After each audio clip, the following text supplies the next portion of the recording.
nanda horema à chaque fois tay kadi no ida yidi vraiment wadi dum donc hakkille ma hara ya wada amora asora donc justement en tant que joueur donc il a wadi de suivre de kadi formation digo pour demain ka si tay jodi ke à chaque fois haray da way continuer da way exercer toujours haray métier ko no da wadde ko donc dum poussimi donc mi wadi formation mudon donc mi wadi licence de CAF donc formation initiateur donc ko dum mi wadi fewndo do nini donc en même temps aussi ko wida ko mi joray kadi mais actuellement actuellement je suis formateur. D'accord. Formateur depuis quand vous formez des joueurs? Bon, on a académie donc ça on a commencé donc en 2020 même créé donc canal Goré Dianon Moussa Kamara donc c'est lui l'initiateur donc c'est le président de l'académie Young Star Boys basé à Wakam. Maintenant vraiment wondi ton Kanyema Karifa Kourouma donc ex international guinéen aussi basé au Sénégal ici. Donc Kanyema Abakar Traoré donc pas mal de partenaires aussi mais on nous joue des championnats on a François Dior on a Papis Touré donc maintenant faut comme ne wondi ton Kanyema mawdo gomen de wonduno ton jogido pousembe ben pay ko to so koy Allah ino mo ya fo per diaw ko menen don fo wonduno ton donc haray ko menen don fop vraiment wonduno ka académie ton meden forme de joueurs ben donc parce que ça a une formation ko ekkitu golbe hollabe ko be do wadde enfin amude poussa be kadi donc dans l'avenir. D'accord. Hollo golbe ko be do wadde poussa be dans l'avenir. C'est comme ça passé hande formateur ko dum don mankir den enen côté la Guinée quand même ko len arta no kadi joni mais Ibrahima Sow depuis 2020 no wadde do formude ko jelo formu do ha taw do vraiment on hebi jari mo mama mo yeyi joueur jelo walla joueur jelo landa maka centre mo. Merci beaucoup. Donc depuis 2020 bay men fuddike au bas âge parce que andi ko étape par étape. Donc même football donc âge 56 ans 7 ans ko do même football taw donc ko poussin on kanye benjamin on 13 ans ko do même football mais bay évolution wadi e mudum donc yimbe ben inni pourquoi pas on a créé des ananda vraiment on a minime cadet junior senior donc men engagé mudum kadi c'est pas facile mais continue même formi minime donc ben mari doubi sapojo c'est de I15 donc bay do wadi dox vraiment men nati ka championnat duma interconef donc dans des tours championnat organisé ga pay koy donc mon association donc des écoles de football andi dun heewi ga donc association l'école de football coordination des écoles de football ko dum ben don créer championnat colef donc andi ben don ko pay ko sokoy be jokki donc men yeyi donc men affilié donc bay men affilié ke ton tay men jouay ananda vraiment ben ta kon départemental donc dum ko Dakar do donc men joua académie entre académie ben donc bay do di dox vraiment men créer pourquoi pas men créata cadet donc justement fiyo men daru men yaka championnat donc men créer cadet wadi dox donc merci quoi merci donc an men heba licence amen affiliation au niveau de la Fédé parce que c'est ya heba affiliation au niveau de la Fédé à jouer des championnats donc justement haray non da jouer donc haray tout wadi tout ce koy mais on a championnat national donc ko beynata kon par exemple régional donc ma Ligue 2 Ligue professionnelle on avantage de tant qui affilié à la fédération d'accord donc mais il a wawi luba de licence goddo go haramo ala faire compétugol mais jetta licence on don fijira on don donc on non de haray on licence non do wadi haray deuxième année amen on men ndari men profiti men etti licence académie Mawad donc académie Mawad ko Dakar be woni donc créado depuis nebi déjà il y a beaucoup de joueurs en vraiment sénégalais rewbe donc actuellement c'est des professionnels donc à l'extérieur mais taïbe ala utilise de en vraiment catégorie di mabbe ni donc men ari bay men mari catégorie on men wadi formation vraiment tay men hebi cadet men hebi junior donc wawbe compétude mais yehi me yidi vraiment responsable Académie Mawadon donc Malik Diop il est le adjoint donc équipe I20 donc équipe nationale I20 ko kanko woni adjoint Malik Daf d'accord donc maintenant mais yide ko mais yewti men foti vraiment mais wawi hendade vraiment on licence donc mais compétir ɗum ko rowani donc min fijini min ɗetti kade o kañema senior o donc min joui Allah waɗi min joui kade amen o yehi han donc min fotti e jamba waɗi ko ɗon parcours amen o haaɗi ɓe gagni men donc mais ko première fois amen o première expérience amen o wonno rowani donc Allah waɗi min fiji han min hewti ɗon min élimine équipe ji Bouy annanda hoorema wona Jeanne d'Arc de Dakar en fof ko minen éliminoɓe donc équipe ji Bouy annanda hoorema kelɗuɗi wonɗi ɗo fuɗɗiɓe annanda hoorema heeɓi presque 20 ans hoorema hoɓɓe ko ɓurɗo mais menen à l'intervalle de 2 ans vraiment min kata ni ha min hewti ɗon donc rowani ko ɗon min haaɗuno senior on kañum kadi min joui division régionale donc min joui premier tour ji ɗin fop fayda ko minen wonno en tête han hewti fayda ka dernier virage virage ɓeya par ce que andi ɗon ɓe ko ɗiɗo ƴawata donc maintenant premier on tawi ko semaine donc deuxième on tawi ko minen e woɓɓe goo donc Allah waɗi vraiment ɗon kadi merci gola virage on hanno men ƴawa sina ɗum minen kadi min ƴawayno min waɗayno monté avec senior ɓe donc fiyargol national 1 d'accord division régional so a wi ɗon national 1 national 2 pardon après national 2 national 1 d'accord maintenant est ce que no joni on heeɓi licence ko wato ngara ko hoore mon jeeyam warana oui koye ɗum min woni déjà min déposino demande on par ce que a waɗa demande ta waɗi demande ka ligue après noon ɓe naɓa ka fédé a faami donc mi waɗi demande on meɗen e muɗum si Allah jaɓi dans le temps à venir ɗo si Allah jaɓi min hendoto affiliation amen o aray enen kadi Young Star Boys waway wadde compétir inchallah ka championnat division régionale inchallah. mais est ce que simi faami est ce que par exemple no Moussa Camara guerrier kanko ko Guinée walla ko je pense ko nationalité naɗo sénégalais bon wano an Ibrahima Sori aussi nationalité Khalil Kourima kadi nationalité Guinée est ce que c'est facile ɓe jonna on et on licence pour yon bien sûr ça peut être je suis sénégalais par la naissance la famille mais je suis guinéen par mes origines donc j'ai la double nationalité famille en faux non sénégalais a famude Guinée le Sénégal famille donc haray ko mawɓe arnoga min ko ɗo mi heɓa mi yoɓa paasi mi ari Sénégal donc ayo paasi yaɗa ala Guinée voilà yomi paasi mi hooti ok ça marche merci beaucoup aca merci Ibrahima Sori vraiment ko weltare est ce que nane mi yewti mi landike ma question kono a takki on ɗon seeɗa ko jiwerje ɓe jeelo yeeyu ɗon gila fuɗɗi ɗon o académie il faut que wolaname son yeyde par ce que mi yiri on biswal car déjà académie ji bus ɗi centre ji bus ala ɗo car mais ono mi yiri on biswal moɗangal bis parega ƴettaga 40 personnes onon ɗon mari ngal ɗon ino mari galɗa hoorema jogui ɗum ɗum fof ko toon jeune ɗe ñamata local ɗon ɓe waɗata piiji ɗin fof mais Ibrahima Sori ko joueur ɓe jeelo yeeyu ɗon e par rapport kala ko partenariat on woni e waɗande ɗin piiji. Merci beaucoup haray question on c'est très pertinente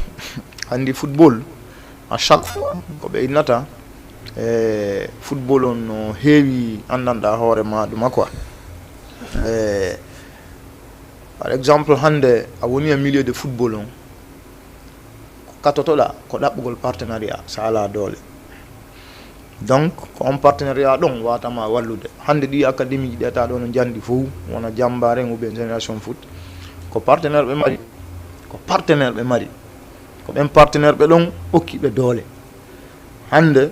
hay équipe nationale a yi équipe nationale par exemple à chaque fois a yahi ɓenna sponsor n'est ce pas haray no woodiɓe ɓe woni golludude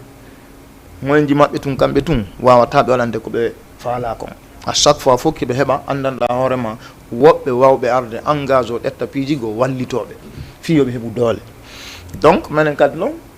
e nder connaissance ji andanɗa hoorema président on vraiment o heeɓi connaissance ji Bouy à l'extérieur ko ɓen ɗon woni men appui de bay be yi ko men wadde ko no moƴƴi malgré men ala moyen di buyi mais kamɓe kadi le peu moyen ko ɓe jogui ko ɓe inni ɓe wallitoto men inchallah ha menen kadi men jamɗa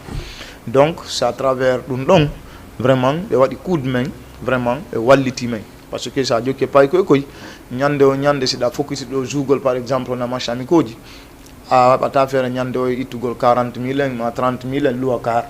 a faami donc haray ɗon c'est un peu difficile ɓay ɓe yi ɗum ɗon ɓe inni inchallah ɓe wallitoto men min heɓa bus fi pay koy hara ɗon ko moyen de transport hara sa tawi haysi men ɗaɓɓay ko carburant men ɗaɓɓata donc local on kañum kadi justement ɓe walliti men moƴƴa vraiment local on kañum kadi fi ka pay koy hara wona ɓe wona ɗon comme internat faami ɓe wona ɗon vraiment kamɓe kadi ɓe ñema professionnalisme on seeɗa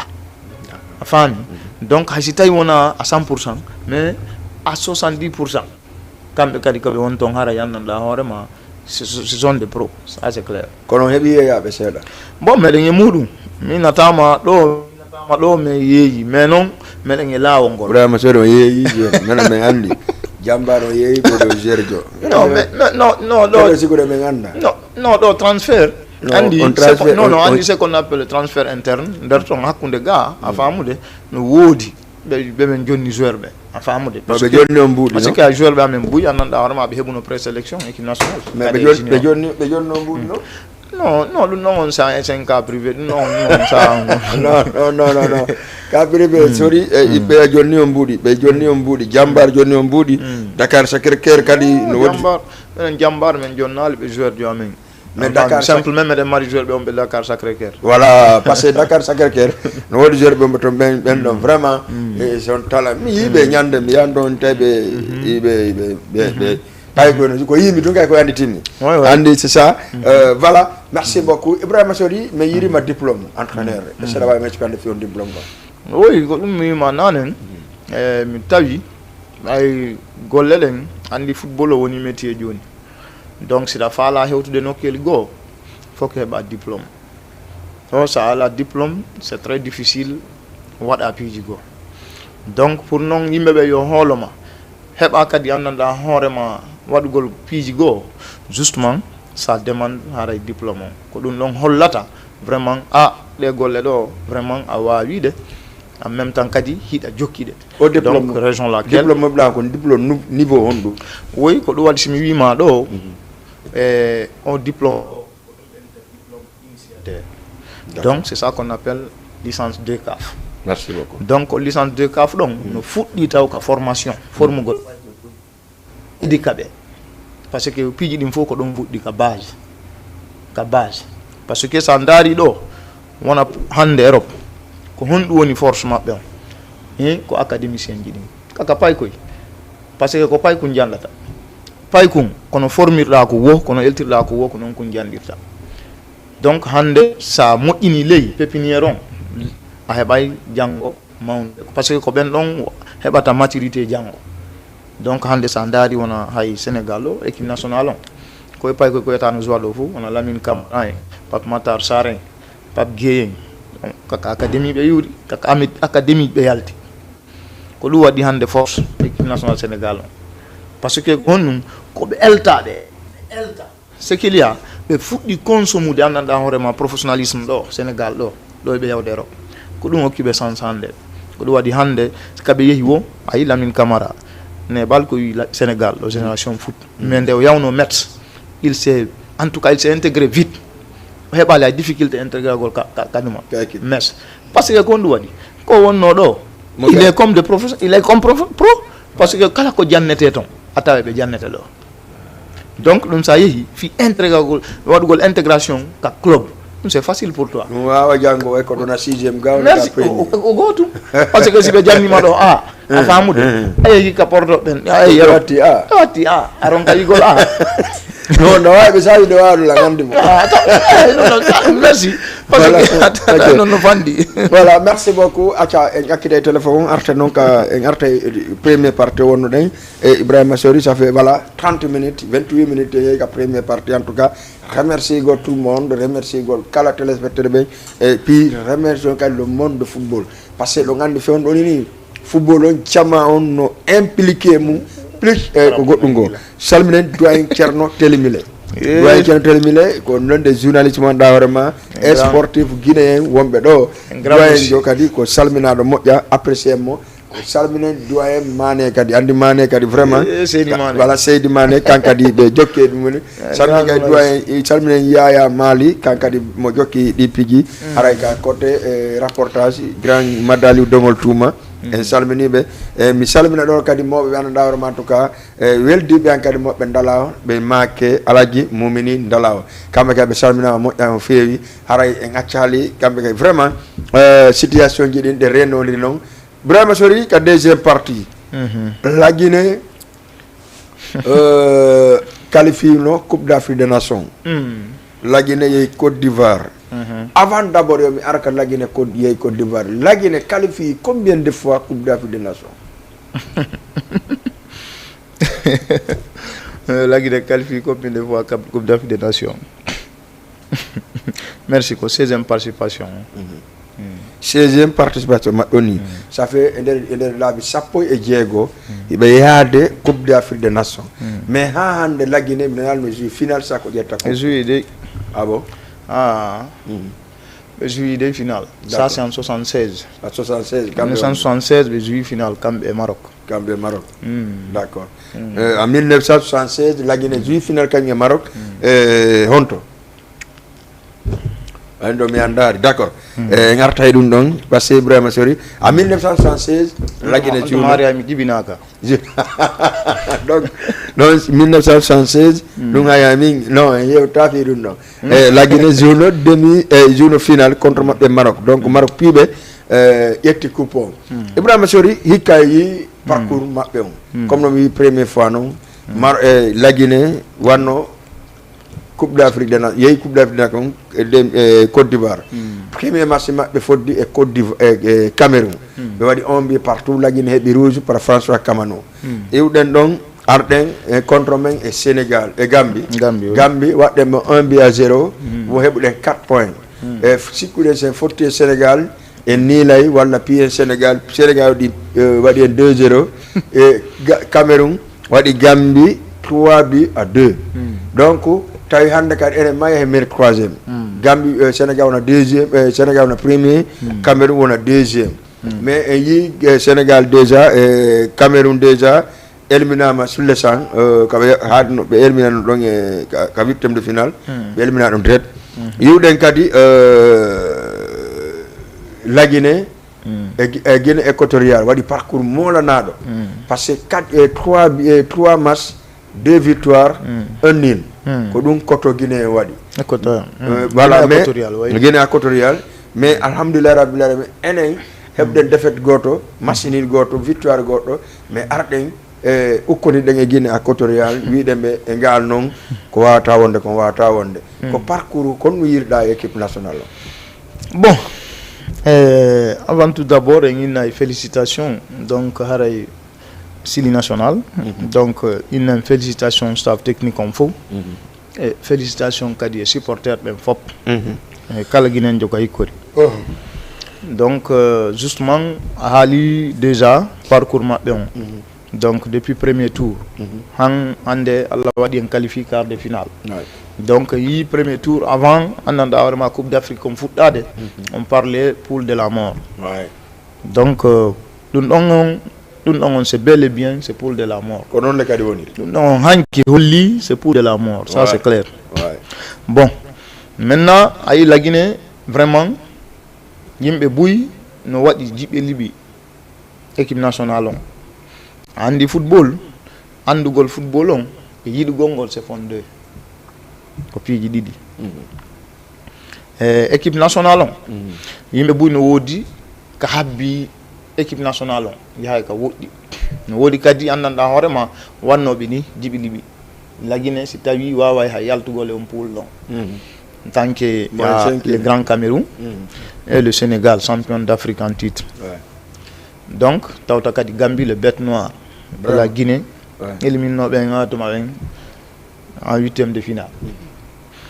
donc mais la Guinée ɓe négocie ɓe yalti e poule on ko ɗum ɗon taw ɓurno wonde difficile yaltugol taw e poulon premier tour on donc en jouit premier match men on contre Cameroun en meniɓe score vraiment yeehi ha en heeɓi rouge par François Kamano le capitaine donc la waɗi Cameroun égalise bion donc un match très tendu vraiment e défense on kañum kadi wakkili noon par ce que so tawno en alano défense kelɗunoɗo nde ñande en encaissayno ça c'est clair mais miɗo wawi wiide on côté ɗon La Guinée no mari assurance ka côté défense par ce que La Guinée ndaaru hay si tawri hara ɗan menno 2-0 ou bien 3-0 avant yaha hara no heddi annanɗa wa 10 minutes fin de jeu ɓe égalise ɗi fof mais hande je pense que on a on La Guinée on ɗo donc piiji ɓuy change andi fur et à mesure ñande o ñande piiji goo changeay donc ɗon on hiɗen wi alhamdoulillahi parce que on n'a pas une défense annanɗa hoorema encaissoɓe hara no heddi 1 minute donc parce que ɗum addi crise cardiaque ɓuy liɓi yimɓe ɓuy ala dernier minute waɗa kam nder fiileji payan ko ɗum de ara ittotawino wo kemma ko waratamo voilà andi merci a faami bon maintenant e yalti ɗon en gagni match Cameroun on en attaque Gambie bête noire mais match min la hulno match on ça c'est clair parce que c'est pas facile c'est pas facile wona wasi équipe Gambie on mais à chaque fois goɗɗo no wodi mari bête noire hara ko wawɗa o ko wawɗa sa fotti e makko ko wawɗa ko gandotako donc Allah waɗi e négociation en gagnike 1-0 donc en soutanike gaynde donc champion d'Afrique Sénégal mais match on no La Guinée ɗettirnomo noon vraiment c'était très difficile parce que ɗon miɗo wawi wiide même entraîneur on o waɗi erreur ji hande sa fotti e goɗɗo andanɗa hoorema par exemple haramo ɓurma parce que ko ɗum ɓenta football pour mieux défendre c'est d'attaquer il faut attaquer parce que contre Sénégal ɓe jouit faut no anduno vraiment La Guinée c'est pas facile andanɗa hoorema anduɓe ɓen football tigi kara ha yaltirani ɗon e match on parce que en yi premier match men on contre Cameroun en yi deuxième match men on contre Gambie en yi façon de jouer en yi contenu de jouer La Guinée on en yi contenu de jouer Sénégal on donc c'est tout à fait différent no mari différence moƴƴa e anduɓe football ɓen tigi parce que comme wima kon nane wona yiɗugol ngol e andugol ngol c'est fond deux no mari différence donc en ari en fotti e Sénégal ce qu'il y a e waɗi hakkille goo kamɓe ɓe addi hakkille goo a faami vraiment waɗi sa dara ka interview hay ka nder match ton tension match on entre Naby Keita e Sadio Mané ayi hay Sadio tigi kanko tigi o noddu noon Keita ɓe jooɗi ɓe ɗum ɓe yewti nder toon déjà ɓe fiya ɓe canalise andanɗa hoorema joueur ɗen a famude mo ɓe no waɗi tension a famude mo ɓe no mani par ce que ɗum ɗon noon ñakkata par ce que ko ɗum ko jooɗodal a famude añe no wawa kawtaljo ma a famude mais est ce que si Guinée ƴettano ɓerde par exemple match on wiya kañum piye Sénégal coupe à coupe merci est ce que merci donc match nul no wawno heɓade a famude calcul no ɗum match nul no wawno heɓade par ce que sa nani devi Sénégal no jiile noon a tawa Sénégal pose joué mum ɗen merci ɓe pose ko ɓe tawno Guinée no wadde vitesse te hiɓe ande so Guinée piiɓe ɓe hotta e deuxiéme merci ɓe accéléré heña keɓe waɗi ko ɓeyata ko ɓe accéléré est ce que voilà par ce que min yawrami suivir ɗo min mi ata merci ɓe accéléré parce que ɗon kadi sa fayi andanɗa hoorema ko ɗon entraîneur ɓen kañum kadi seedi way parce que sa ndaari wona ɗi biiji ɗi ƴettuɗe on fallait pas le prendre non ko biiji betti ƴettuɗen vraiment premier but on faute mo Moriba Kourouma waɗi on il fallait pas le faire parce que y avait aucun danger wallahi danger ala yake aucun danger faute mo waɗi on a faami deuxième but on Naby oɗo Seydou Ba Cissé taw perdi ballon on noon il fallait pas le perdre si tawi joueur ma fof no ƴawi kono hawjanta iɗa andi ko an jogui ballon o kono hawjanta faut que calcula ɗum waɗa ɗum ka hoorema on niveau ka wonɗa ɗon endroit mo wonɗa on a doit perdre le ballon parce que ça a perdu donc danger ko file ji di watta intervention ça c'est clair donc parce que dum mi wino nyande avant match contre Sénégal on mini lagine il joue contre Gambie si be wadi din erreur di contre Sénégal on va prendre le but ça c'est clair on va prendre le but famille donc maintenant comme wino don kolle ko dum ari parce que ko erreur do me profite parce que quand tu joues contre une grande équipe il faut éviter les petites erreurs ça évite à tout tu prends la conséquence non c'est clair ça va payer casse ça badine pas donc parce que contre Gambie wadi di erreur di boost perdre de balle dans à 20 mètres hein même donc c'est grave donc ça faut équipe di nanda horema qui sont mûrs équipe di nanda horema tawi be mari expérience burma donc avant que ya retrouver trop tard donc on a dit deux biji dim fo ndaru faute de marquage dans l'axe parce que sec ballon mo ari au botion il fallait pas défenseur et wadi erreur gardien o wadi erreur comme l'égalisation Cameroun merci comme l'égalisation Cameroun parce que un défenseur de no mari erreur gardien no mari erreur parce que si be ni ma balle arrêtée par exemple ballon on tapa on a transversal par exemple en tant qu'un bon gardien afamude sa sonki taw ko hay défenseur be mabbe hay no ugino afamude parce que kemo ko kany kadi ko do wonno force ay makko kemo ko ballon ardo ni na tay makko ko ni tun na parce que sonkay ya poto ando mo arde andi ahulay ay ata kambe nge défenseur be digi no ugino parce que ando ko parce que andi don so ari don kala ko wadi don ko c'est normal donc andi kone kankadi on ballon don mo doino yaltude o boxe ballon parce que ka zone mako zone mako vraiment il fallait pas attendre dans le but andanda vraiment ha o yara bota ballon et puis o ya kadara ka wadani défenseur bien sûr immo ko de mabbe rewi afamude douaka vraiment ko déjà faute de marquage afamude défense deuxièmement gardien il n'a pas fait la lecture de jeu donc mo doit avoir de lecture de jeu on dara ballon non ardo parce que ballon ko do wari on a le ballon ardo under 18 mètres surtout quand il fait de réparation gardien il doit y aller tout voilà parce que yaddo non détail ay o buino goddo yani arayno ko voilà ko force abe non mais donc assumant les responsabilités ma kon non faut c'est des erreurs à rectifier donc non pas technicien ben ton be do andar de vidéo be dar to moja be halanamo enna ko dum do da wadde normalement su non si wadi yaltu kander kanma au moins wada 2 pas yalta 2 pas mais ça woni kander boaje der ton balore wonande centre de tout c'est grave quand den dal ko 6 mètres quelque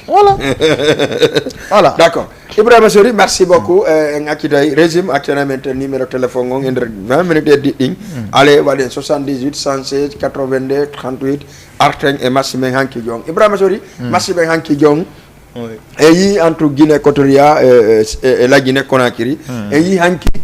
Kaba Diawara sans tic-tac kidi moja parce que c'est grâce ko deuxième mi-temps nati en même temps Keita ko deuxième mi-temps nati kon wonno hankadi erreur man da warma vraiment hanki kadi Kaba Diawara wadi walla kon wonno vrai ko wonno kon kadi ka côté mas ouais merci beaucoup do ko ineten tum félicitations Bayern Feki mais Hanjoni la Guinée contenu de jeu ne manque. D'accord. Contenu ne manque oui. Parce que Hanki Sandari match on ko fuddi dum. La Guinée no fuddi jouir de non 5 premières minutes, 10 minutes première minute. Et no be yarna non 15e minute ou bien 20 minutes atay no cedi. Cedi ko rythme be fuddi do kam be gaynde be rythme be besima. OK, d'accord. Mais ce qui ayi bay fuddi ke tum ko attaque be wadi. Guinée Équatorienne be hebu no problème foot hebu de problème parce que be foot be hari be paniqué donc sont paniqués total mais le consigne entraîneur o yilto kadi o inna yobe défend yo wonu bloc bas ko do woni erreur di Kaba Diawara d'accord ko dum wi ma do joni pour mieux défendre c'est d'attaquer Guinée Équatoriale be wura joueur be moddi be mi yalu go jere be moddi be wura joueur be moddi be mais pourquoi maintenant la Guinée ne joue pas bloc bas c'est pas c'est pas normal Donc Kaba Diawara ko do erreur di Makodi. Erreur di Makodi, il a le problème en danda justement de replacer le joueur dans le terrain. Ça c'est clair. On a un problème. Parce que tactiquement on joue bien. Ça faute équipe di danda qui sont mûrs. C'est enquête henya. Donc henya ra enquête sibi. Donc parce que Sandari système on joue purement défensif. Comment que tu peux jouer contre Guinée équatoriale? Bourama mo yude, il a joué défensif. Au sens tout hebuden non, mimi do yude. Au sens hebuden non. D'accord. Au sens hebuden donc acha minota goddo no dien kali ni. Assalamu alaikum. Allô? Allô? Oui. Allô? Ah, d'accord. Oui. Voilà. Bon, en tant qu'entraîneur, un grand entraîneur, normalement, il a joué, il a marqué flèche. Il faut attaquer l'équipe adversaire. Pressing en haut, mais pas en bas. Pressing bas, ça nous fait une football. On fait une football moderne, on attaque. On attaque en haut. Mais deux que et wadi bloc bas, on va souffrir. Ça c'est clair. Quand on a eu perte de balles, il y a eu des jodi tum kaka militaire no dara. Les quotas guinéens. Donc maintenant, il a marié comme Morgan Guilavogui, excentré au Dogay. Il a marié un Agibou Kamara. Il a marié Ananda Rema Silla. L'excentré Gosson. C'est des flèches. Mais attends, c'est de flèches. Saïdou Sow wadi ñande contre le Sénégal. Excellent match. Mais pourquoi égal Assalamu alaikum. Allô? Allô? OK. Pourquoi wadi Saïdou Sow quand défense parce que ñande vraiment Saïdou Sow des excellent match wadi contre le Sénégal. Oui, bon, Saïdou Sow, c'est un grand défenseur. Donc, il a dit excellent match contre le Sénégal. Mais Andy, c'est le choix de l'entraîneur. Andy, entraîneur, je choix. Parce que même si comme on a la place de Kaba Diawara, je préfère d'utiliser les trois axes centrales là. Saïdou Sow, Diakhabi, et Zambier, Mizu United. Mais il doit être fiyande. La défense là. Betato. La mari 2 milieux récupérateurs. Consignement ben fou comme on a perdu le ballon. On a perdu le ballon facile parce que mon mari flèche dit à côté. Mon mari Morgan Guilavogui. Un système de balance. OK. Assalamu alaikum. Allô? Oui. On jara mo do jang? Yantu alhamdulillah. Be du voix ma c'est la gram minana ma mais ala menande. No, narato. Alhamdulillah, da no dame da ne onno. Sadio mine be Sadio Ba. Sadio Ba? Sadio Ba da no dame honto. Me no do yo. D'accord. Sadio Ba defi yo bara melen abbi en cas d'intervention ma côté Sili national ay ko débat do me woni. OK. Sadio Ba. Sadio. Naam. Mene hedima. Sadio. Allô oui. OK, Sadio vraiment lui ta tellement on sait la paix d'avoir ma on kadi ça fala natde ali nyalla 78 116 82 38 78 116 82 38 ko dum don woni numéro téléphone mo ndar ma on na direct no hedani sedani parce que ne batara woni hedani ken 13 minutes d'année do émission lanno il a c'est quoi de trois défenses à Zina parce que la marque est centrée moduli et côté par rapport au mais pourquoi choisir la ben oui parce que kon football moderne on hande ta wi da mari suga ben don vraiment wata hulu parce que l'équipe adverse ayi ko attaquant de goto ben jouer deux fois deux attaquants mais les trois défenseurs là ils maîtrisent de deux attaquants. Enfin, maintenant le 2006, il peut couvrir les latéraux. Enfin, en cas, si bien mais purement offensif, non? Mais il y a un problème. Enfin, mais si tu as une entraîneur, oh, ala une idée, non? Si tu as une idée, il faut que tu lire de nous. Et tel le football moderne, on impose le système là hande système on a pour gollire le système pour gollire donc hande ko 4-3-3 mais 3-5-2 andi ko Egypte appliqué do Afrique be detti 3 coupe d'Afrique d'affilée jokindiri kon système be jouirta parce que de marno 3 axe central moƴƴuɓe a famude de latéraux flèche dogayɓe aja 78 116 82 30 allo Allô, wa alaikum salam allo allô, oui. grâce à ko Sadio allo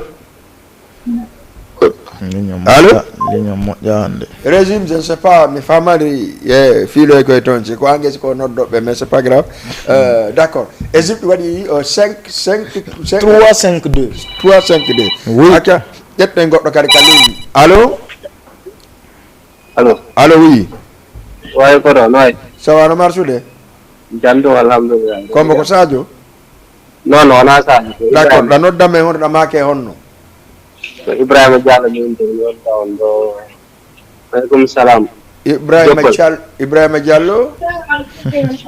Eh. d'accord Ibrahima nani ko Ibrahima kadi tokorama o woni yewde fi équipe men on kon ɗum mbaɗɗa kadi ko wattanani ɗo Ibrahima Non, non, ça va Ibrahima. Non, équipe on mais yawde ko faale ko gañagol ngol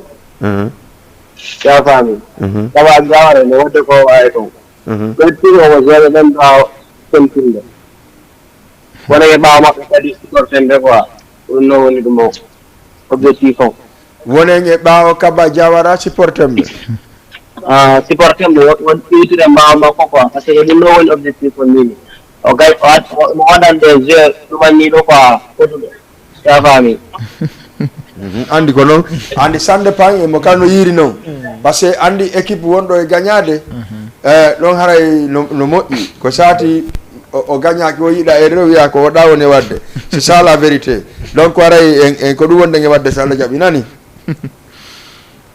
merci beaucoup mon ami frère andi a yi kono wiɗɗanane noon andugol ballon e yiɗugol ballon c'est pas la même chose donc an ko ɗa yiɗi laggine ko a guinéen jo ko ɗum c'est pour cela ɗa badde fiije mais hiɗa andi koni lenterde kon nder mais andi menen daroɓe dal menen yomen da to guiné wiya gagnike donc wara menen non c'est beau quand même andi no laaɓa hande laggine ko qualifie hanki kon fop welti a faami kono hande sagu men e équipe nationale on koyo hewtu niveau ji go a faami acca 78 116 82 38 allo allo oui allo wa alaikum salam nala ton kombo bon ko na Boubacar Boubacar mais nda réseau ma no yara je ne sais pas ok Boubacar d'accord Boubacar ɗa noddame honto bon Dakar d'accord Boubacar mbeɗen heeɗima en fait poste ɗum faala heddi bisimilla mo heeɗima ok en fait min komi faala wonde Boubacar sincèrement parlé mais alama e nande par ce que sa wowli no kuppude acca régime ƴettana numéro on ɗon on par ce que ko coach on o faala yiɗude mi faami ko faala yaat ɗon ƴettanan on numéro ɗon après en rappelay mo o yewta ko faala ko so nattal ka ligne acca 78 watto 116 82 38 sorry oui voilà donc ari ɗe yewtude justement e ka système ji voilà donc ka ɗetta yon ɗon andi Jamma TV fof no habbi si en annonce tugara Jamma no habbi ka télé no jooɗi concentré ɓecte golle maɓɓe ne daara télévision acca ƴetten ka goɗɗo kali ñalo allo ayi ya beaucoup monda ƴettu goɗɗo allo salamu aleykum mo yewten fisili national allo ok s'il vous plaît kala noddo la kadi a coupay a ɗuyti e téléma on seeɗa na ya ɗanni télé nde koya ɗuytu téléma on ha hara fayda kinande volume on après noddala finade potta télé on seeɗa voilà ka système ji Ibrahima Sori voilà a faami donc yewti donc ka système ji minima 4-3-3 ko on système ɓuura adopté de fewndo ɗo donc e système 3-5-2 donc si da mari joueur be wawbe joude di rôle ji donc hida wawi imposer on système Guinée no mari joueur be Guinée no mari on no Guinée no mari joueur do wadde no rôle donc est-ce que a famude donc non ko mi hala ma la Guinée même ko si tawi a suusi esi a suusali atam famude mais dum non ko entraîneur on ettata dum don andanda horema e impose dum non wana ka compétition do hollirta dum de dum ko avant compétition nous parce que ka préparer avant compétition awata ya de compétition na wada dum don ala ka prépare da ko na ala ko prépare dum ko na bada min ko aja yete goddo gali assalamu alaikum dum ko aba allo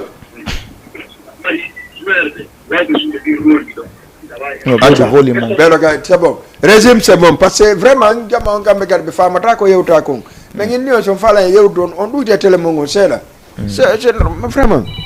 acha yimbe no ga ligne trop allô assalamu alaikum allô oui justement allô allô oui voilà ko Ibrahima Boubacar ok d'accord Boubacar way meden hedima bon juste ni kadi ko question no wayde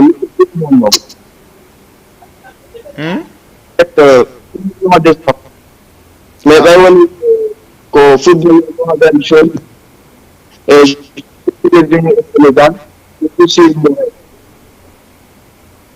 donc yari no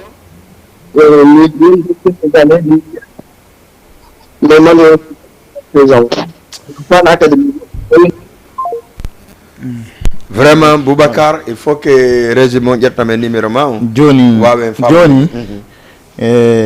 amo jonde numéro 1 comme ça voilà renseigner voilà Boubacar s'il vous plaît si tawi de émission on jetta numéro sori on voilà 77 voilà 279 279 voilà 77 279 voilà 43 voilà 60 43 60 voilà 279 43 60 ko do woni numéro entraîneur kanko Ibrahima Sori en même temps jogi do académie yete do Yungu Sar Boy donc wara non hande na fi publicité do gaddimo do kono bay ko do ni mekke makko den régime tu m'excuses sur ça vraiment Jama TV no tawa atugo public gol non public gol mais donc voilà. Aray, maintenant, je pose une question, sorry. Mais il la Guinée déjà, le mari problème avec contre-attaque. Et depuis que la contre-attaque, il y a assez de tout le tour dans le pays. Il y a encore le ici. Allô? Allô, oui, comment est Nalaton? Le marché de la Gagne? Oui, Sadio. Sadio, il faut que Beda voulait manger. Mais là, maintenant, de moi. Oh, non, Ibrahim, non, pas en bon délai. Oui, monsieur Sadio, depuis off. Kono e mawdo ya jam no way no yelde seda alhamdulillah no famio ça va no be yo fodi yo alhamdulillah bon analyse ma on labama ouais merci beaucoup ouais erreur di fo wa yidi bon kay kadi programme di fo franchement retrouver que moja ouais ko non parce que andi ko fi lagine wonden halde andi à chaque fois faut que erreur di halé donc à travers critique di e wawata rectifier de piji gono ton donc erreur ji buy wadi déjà avant que canon donc piji buy yewtama andi fayda ko seda ni hadi fayda hay lupen o kando donc dum don fo ko désorganisation mais hande si tawi en avancé faut que critique ji di wade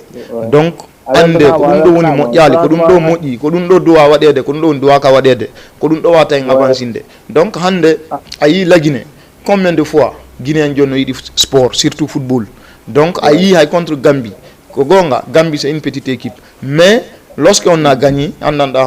vraiment tout le monde en tout cas a faut zibili donc tout le monde welti ka bernde donc si tawi non wadade hande anen kadi sagumen ko en hebu andanda vraiment équipe à chaque fois yaltino en andanda vraiment e ande parce que si ida ndara lagine de wonde harada ngobi ma ida redu mano taja cela veut dire hara an joni a holaki équipe mais si tawi équipement ida holi équipement redu ma taja tagoy mais si tawi à chaque fois redu mano taja ida ndara redu mano taja cela veut dire hara no heddi an joni voilà donc hara analyse ma di labama weltama hara kadi men tornade ma Allah burna barade équipe ha nyande gobe jenama équipe inchallah merci beaucoup Merci participation ma. Merci. Merci beaucoup. Merci Sadio. Ok, merci beaucoup, voilà. Merci Sadio depuis Yoff, merci beaucoup. Ibrahima Sori, ko dum wole nanano at Guinée, ay be contre-attaque. Si vraiment c'est fini. Mais be ya harako goto perte gadi woni ton. Be ronka kam harako 3 personnes contre 1. Parce que nyande ngi yido match mabbe di nyanki. E yido 3 personnes contre goto pet. Be yeyi ha tata on don oya jogoto ballon den ha o défenseur jo tawya motako ma o retourne ballon. Oui. Donc contre-attaque ko halda donc action on hanki entre Bayo et Agibou. Vraiment. Bayo déjà il a accéléré. On dario tawi o ata perso de défenseur don déjà no arde coupa transversal. Trajectoire.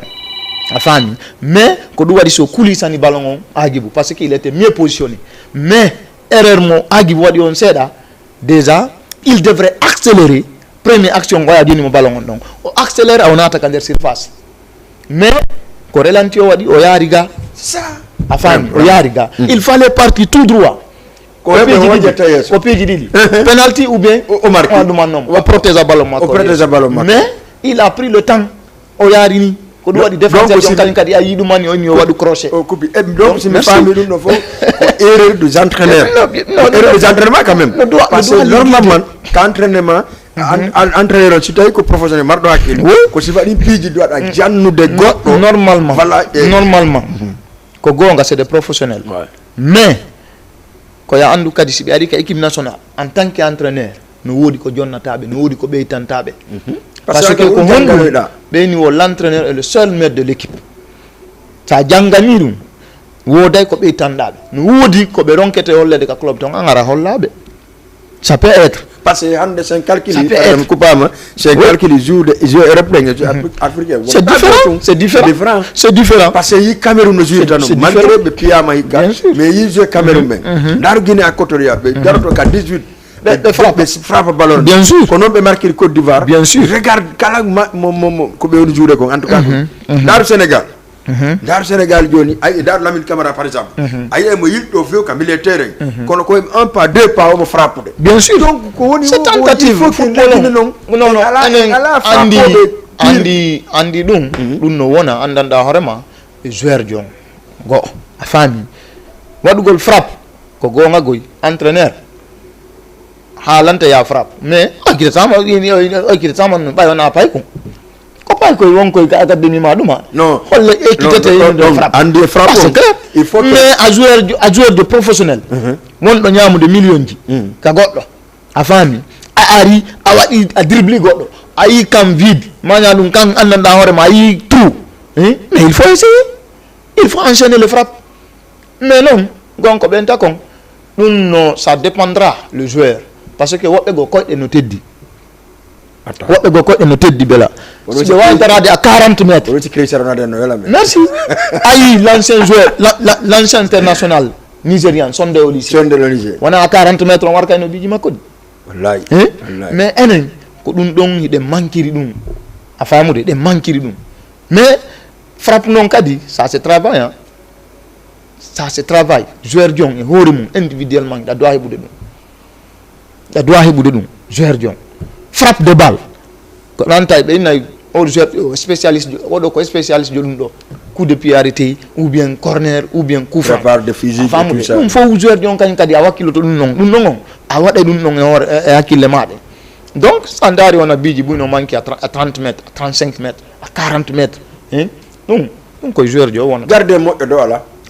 parce que Égypte yanki on mais bien sûr bien sûr no do butel nguro wande bien sûr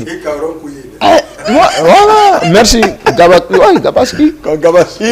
donc on a anki tira na penalty hawro ke rombi day woto awayi non pejidin ko non faut que joueur ben kambe kadi non parce que hanki ayi action mo kamano wadi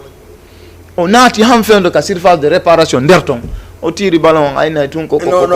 no tira dey non o tiri dey non tiri ballon yari ka yeyi ka non tiri il a tiré voilà o jonna ko enjoy nango mais sinon il devrait armer frappe andanda hore ma il faut s'affiler vraiment afamude donc mais c'est grave d'accord onon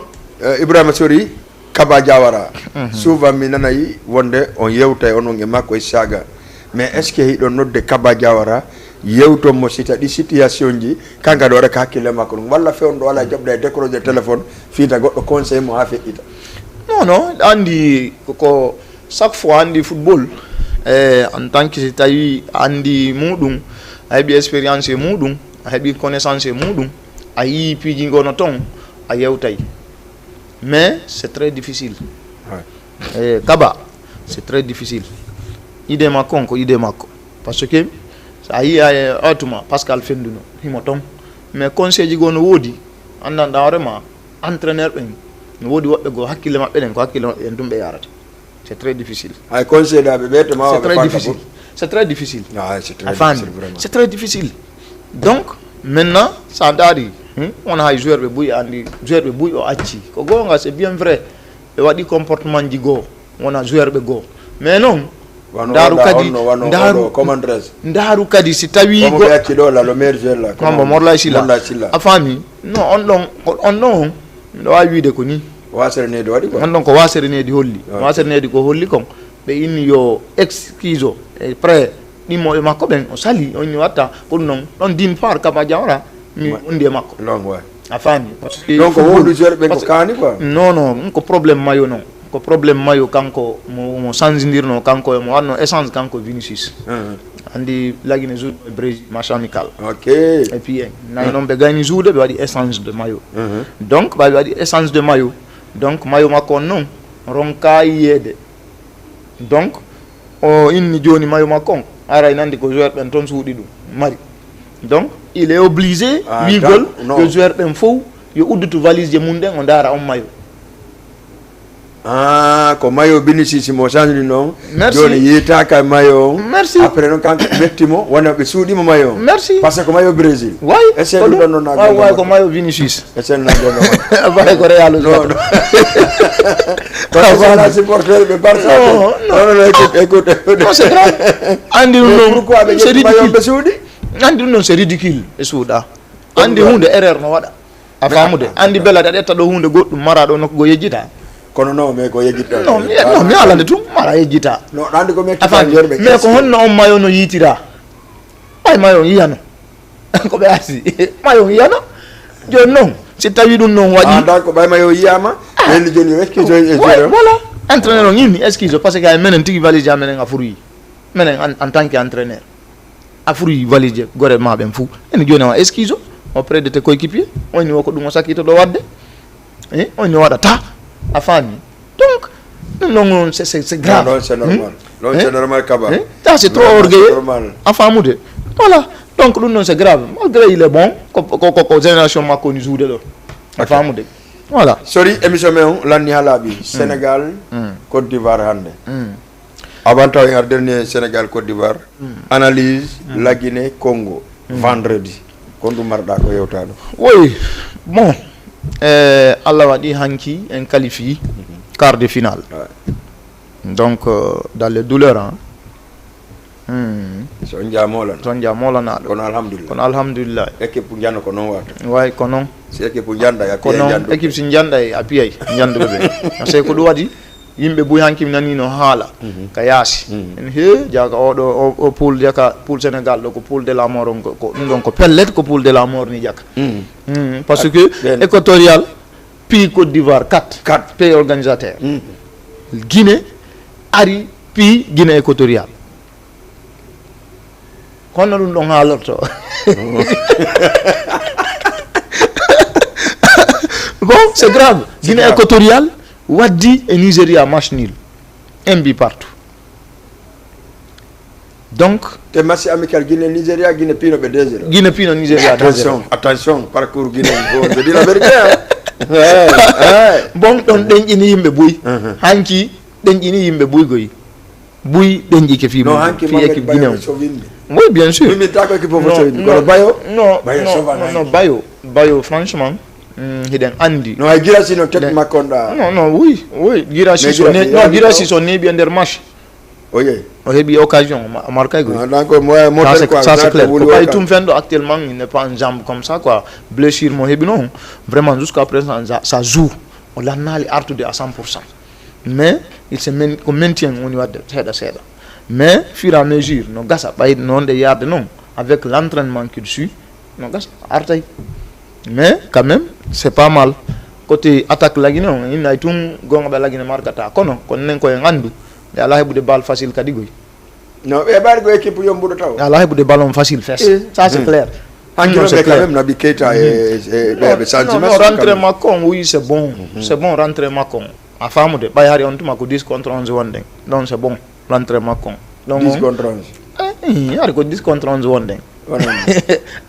mais là, c'est rouge. Non, mais là, il y a le rouge contre 11. Non, comme il y a 10 contre 11 wanding, il y a 11. Il y a 10. Mais donc, il y a alhamdulillah. La famille. Voilà, parce que c'est grave.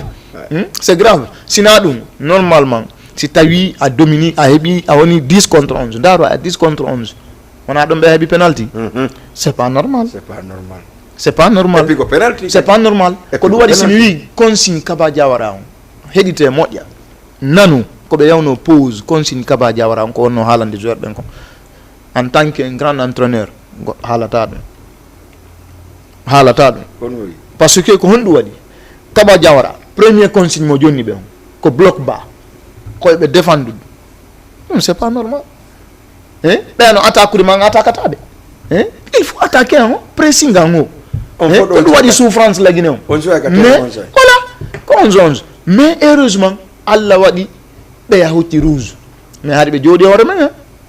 hari be maîtrise terrain. Afamude hari be maîtrise terrain. Joni non en yebi déjà et on est 10 contre 11. Donc maintenant Kaba Diawara deuxième consigne mo wadi on a joueur c'est qu'il y a une prolongation. Pourquoi il nous a dit 15 minutes dit 15 minutes il a dominé l'équipe. Il ne faut pas parler de prolongation, il faut attaquer Marco. Attaquer, il n'y a pas prolongation. C'est ça. Là, je suis contre. Vraiment. C'est ça. Kaba Diawara, il y a une interprétation. Non, il faut qu'il y ait une femme. Kaba Diawara, il aime la Guinée. C'est bien vrai. Il la Guinée joueur. Il a fait la management. Il faut qu'il y ait une femme. Comme management, c'est un manager. Moi, il y a des joueurs qui négocier. Mais fi entraîne gol joueur anda horema joueur ben ko honno wadirte honno classité kan terrain dum mankani mo ça il faut le dire. OK, donc voilà. Merci beaucoup Ibrahima Sori lagi Sénégal Côte d'Ivoire kon no marda analyse mabbe hande waawi wayno dirde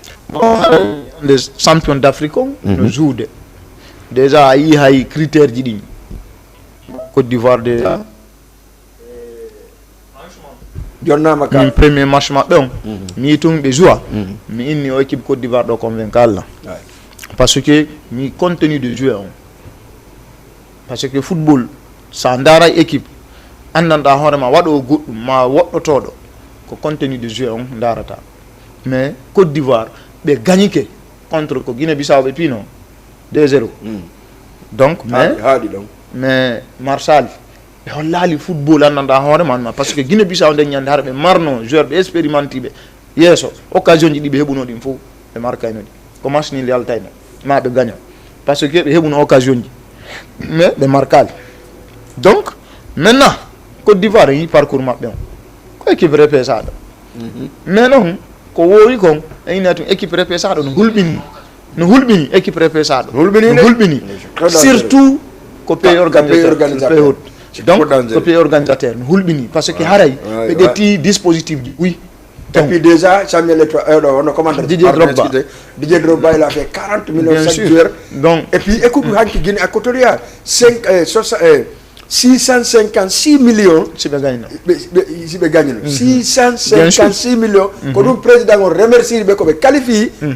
huitième de finale ko 656 millions ko dum jettibe o jonni be ni mi remercie yo d'abord ko qualifié donc quart de finale huitième de finale ko bien sûr autant qu'à la Guinée tant joueur ben no grève de fi et puis ay entraînement ñande be jabal yawde mais ko dum wadi enen pijini metti sifati enen kaka doit ka sattude tun sattinte donc pourquoi hande piji din évolue adnon évolue a famude joueur ben on a vu mbuddi goy na fi mbuddi respect il faut respecter les gens quand même ande jonnu Pierre ko doit hendade kon ou bien Paul jonnu mo ko doit hendade kon a famude parce que yawno hecciaki be yata entraînement mais c'est vrai mais si be sutti dum andi jango kan kadi be waray dum be yata entraînement no gassa non do be jouer demi be vendredi voilà c'est ça parce que mbuddi ngati hewto ko d'Ivoire ton hadi be detta mbuddi be jonna do be hendade mbuddi déjà est en place mais kon no be habbi jonnugol joueur be prime ji mabbe il fallait be wada be kasa il fallait andanda vraiment beaucoup d'intervention andanda vraiment ci ben do premier donc c'est quelque chose de désordre ko do woni andana les responsables andanda vraiment ko do woni problème ji mending donc hande ko do den ligintinde ko ngayna e fédération jogoni mais ko do simi problème on enen guinéen jom ko guinéen jom tigi mari problème na famude non mais c'est bien vrai acha en akiti ligne men Sénégal il est bon sens à Lyon bien sûr vraiment équipe repère ça ko no wirda non match du football surtout mes pays organisateurs bien sûr hande Sénégal donc on lui souhaite vraiment bon sens vraiment pour les Lions du Sénégal parce que ko ben do woni haray équipe ji men ding hande Mali Guinée Sénégal mais do ko équipe ji men parce que c'est la famille sous région on ni konen do heddi de ko Mali Guinée ko do heddi Afrique de l'Ouest fop no woni baawo di équipe ji do vraiment parce que kanye Cap Vert Cap Vert parce que hetti ben fop yehino e telle Cap Vert Mauritanie goddo ko kal yeltoto hande ah non Cap Vert qualifié mais attention que Mauritanie Algérie voilà donc quand dit donc c'est mais attends si Sénégal qualifie aujourd'hui Cap Vert qualifie ou bien Mauritanie qualifie Sénégal est final nous on a la finale et tel hande Sénégal c'est bel et bien Sénégal va qualifier ça c'est clair acha mi fa la dernier on artenka entre la Guinée Congo vendredi quart de finale ça c'est soc anti ko équipe mo teganta Congo wala be gagnande parce que soc ala ne gagnato non donc soc non tonde parce que équipe congolaise sont très athlétiques no ko huda be no sont très athlétiques a famude ko fete doga yibe mari dole sont puissants mais min à chaque fois ko dum ni halta min football Centrafrique tampintal mi hula hadum Congo fendo be marno loi en hari be ala hari attaquant ya la Afrique do fayda burdu loi Katongo afani ça c'est afani kono lagi maîtrise no be donc hanki yi hésite kanyema e Congo ouais ko du wadi yimbe harno hala fi Égypte min Égypte nano be nano ci don be non be woniri mais hanki sala har yeyi Liverpool parce que déjà au Belgique ko Belgique na wa demi finale o wa arde afamude mais au Belgique donc mais équipe woto yakaro cela veut dire en haray alaji kabajara toujours ndigo nabi keta no Belgique ko dum hayno Belgique non nabi keta ci ko be nada no magatere bene yo jupal force non attention afamude ala ando football tiki nabi keta ko combien de minutes wadi championnat Allemagne hika Werder Bremen na 80 minutes joué mais il a andi siko pays goya na Coupe d'Afrique siko pays go na Sénégal la sélection namu ka bon andi non faut que yimbe fama dum joueur de mo la joude andanda horema c'était on nabi c'est très difficile la tam afamude hay déjà ka wonno à 100% nabi keta ay mo blessa kan de terme o ya entraînement blessa mais c'est un grand joueur ça il faut le dire afamude donc vision ma hakile ma code vision ma kon vraiment si mo à 100% en tout cas il apporte beaucoup parce que hanki hayayi ko nati il commence il a voulu accélérer andanda vraiment jouer sur le petit trou andanda vraiment faire de passes mais ça dari mo atawa il n'est pas en jambe parce que ndaru hay nokkel go atawa il hésite parce que puis du bon si tu as un jambe joueur de entraîneur qui a 100% puis du go avoir ta force de c'est très difficile mais quand même c'est un grand joueur ça il faut le dire voilà attends merci beaucoup Ibrahim monsieur qu'on va interroger ouais donc remercie notre bébé info franchement surtout ça depuis off on le remercie au passage salminaɓe fou vraiment e falnoɓe nadde ɓen kadi natali vraiment eɗen salminaɓe haray déjà eɗen souhaiti Sidi National haray bonne chance haray pour la suite parce que hande ko ɗum wonen ɗo quand il y a la victoire toujours vraiment haray ɓandu ndun anndanɗa hoorema no woni répondre à l'appel haray fof no welti donc haray ko ɗum ɗo wata e moɓidirde par ce que hande sport on football on ko ɗum tu wawi anndanɗa hoorema fottindinde Guinée on fof nde wotere ma jama on fof nde wotere hunde wotere wona ɗo politique o aya ɗo politique no waɗe ɗo min numa ara ko yeyndiromo ɓeno mais si victoire waɗi joni équipe nationale ko hay ennemi ɓe gandanɗa hoorema aya ɓe ɓuɓɓodira nder toon ay son koye makki talote fami ara ɓe welkodirani selle dumboya merci donc ko ɗum ɗo fami aya seldare ko balol voilà bon parce que woni bonheur parce que bien sûr à travers les réseaux sociaux yi ɗum ɗon woni bonheur vraiment hanki bonheur heeɓi ke donc gagni ke donc ɗum ɗon ko ɗum ɗon sellu si Guinée naɓay coupe wonu toon